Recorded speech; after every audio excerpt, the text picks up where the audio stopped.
राधे राधे। दोस्तों, आज हम आपको सुनाने जा रहे हैं भगवान श्री कृष्ण के अनगिनत अवतारों और उनकी अद्भुत लीलाओं की पावन कथा। यह कथा आपको भक्ति, प्रेम और धर्म का सच्चा अर्थ सिखाएगी। तो आंखें बंद करिए, मन को शांत करिए और कृष्ण का नाम स्मरण करते हुए इस दिव्य कथा को सुनिए। आइए हम जानें, जब जब धरती पर अधर्म बढ़ा तब तब एक दिव्य शक्ति ने अवतार लिया और वह शक्ति थे भगवान श्री कृष्ण। आज हम सुनेंगे उस नटखट माखन चोर से लेकर महाभारत के सारथी तक की अद्भुत लीला। यह केवल कहानी नहीं है, यह भक्ति है। यह केवल अवतार नहीं है, यह धर्म की रक्षा का संकल्प है। तो आइए शुरू करते हैं हम अपनी कथा।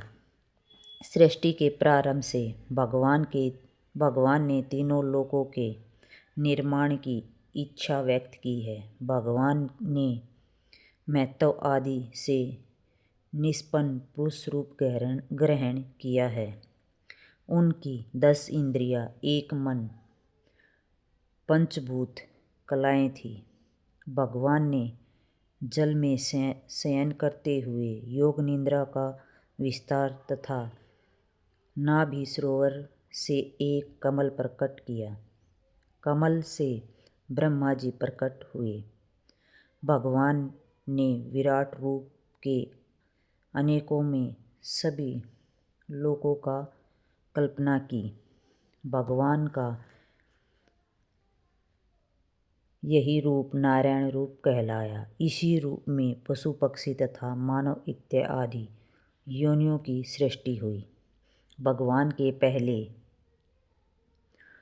कौमारसर्ष से सनक, सनंदन, संतानन और संत कुमार ब्राह्मण के रूप में अवतार ग्रहण किया।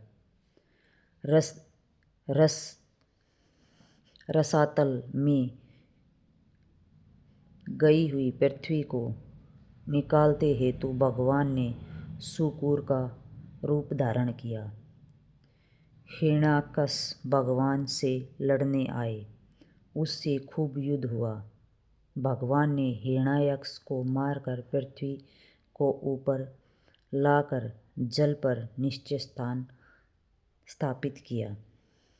तीसरा, ऋषियों की सृष्टि अनुसार भगवान ने नारद रूप में तीसरा अवतार ग्रहण किया।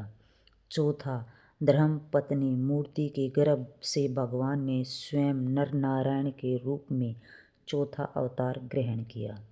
पांचवा, भगवान ने सिद्धों के स्वामी कपिल देव के रूप में पांचवा रूप ग्रहण किया। छठा, अनुसुईया के वर मांगने पर भगवान ने अत्रि की संतान दत्तात्रेय के रूप में छठा अवतार ग्रहण किया। साथ ही प्रहलाद को ब्रह्म ज्ञान का उपदेश दिया। रुचि, सातवां, रुचि प्रजापति की स्त्री आकुति के गर्भ से भगवान ने सुयज्ञ के रूप में सातवां अवतार ग्रहण किया। अपने पुत्र याम आदि देवताओं के साथ स्वयंभू मनवंतर की रक्षा की। आठवां, राजा नाभि की स्त्री मेरु देवी के गर्भ में अक्षय देव के रूप में भगवान ने आठवां अवतार ग्रहण किया। नौवां, ऋषियों की प्रार्थना से राजा पृथु के रूप में भगवान ने नौवां अवतार ग्रहण किया। 10वां, चाक्षु मनवंतर के अंत में जब सारी त्रिलोकी समुद्र में डूब रही थी तब भगवान ने मत्स्य रूप में अपना 10वां अवतार ग्रहण किया। 11वां, समुद्र मंथन के समय भगवान ने कछुए के रूप में 11वें अवतार ग्रहण किया। 12वां भगवान धन्वंतरि के रूप में 12वां अवतार ग्रहण कर प्रकट हुए। 13वां भगवान ने मोहिनी रूप में 13वां अवतार ग्रहण किया और देवताओं को अमृत पान कराने के लिए अपने हाथों से करवाया। 14वां भगवान ने नरसिंह के रूप में 14वां अवतार ग्रहण किया। दैत्यराज हिरण्यकश्यप को अपने तेज नुकीले नाखूनों से फाड़कर उसका उड़ा प्रहलाद की रक्षा की। भगवान ने वामन रूप में 15वां अवतार ग्रहण किया। दैत्यराज बलि के यज्ञ में जाकर 3 पग भूमि मांगी थी। भगवान ने परशुराम रूप में 16वां अवतार ग्रहण किया। राजा लोगों को ब्रह्मांड द्रोही देखकर पृथ्वी पर 12 बार स्त्रियों से रक्तहीन करवाया। भगवान ने सत्यवती के गर्भ से पराशर मुनि जी के द्वारा वेदव्यास के रूप में 17वां अवतार ग्रहण किया। अपने वेद रूपी वृक्ष की कई शाखाएं बनाई। अपने महाभारत ग्रंथ की रचना की। 18वां अवतार में अपने श्री राम के रूप में अवतार ग्रहण किया। रावण को कुंभकर्ण का वध कर उन अनेक लीलाएं दिखाई। भगवान ने यदुवंश में 19वां श्री कृष्ण अवतार ग्रहण किया। आपने अनेक लीलाएं की। भगवान ने यदुवंश में 20वां बलराम यंश अवतार ग्रहण किया।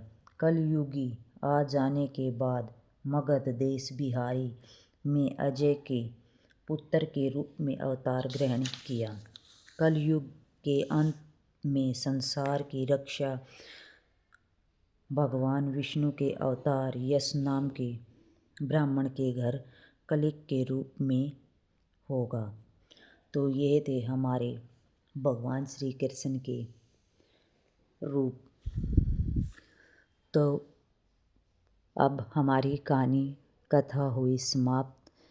तो हम करेंगे भगवान का अपने मन में ध्यान और बोलेंगे राधे राधे, राधे कृष्णा, जय श्री श्याम।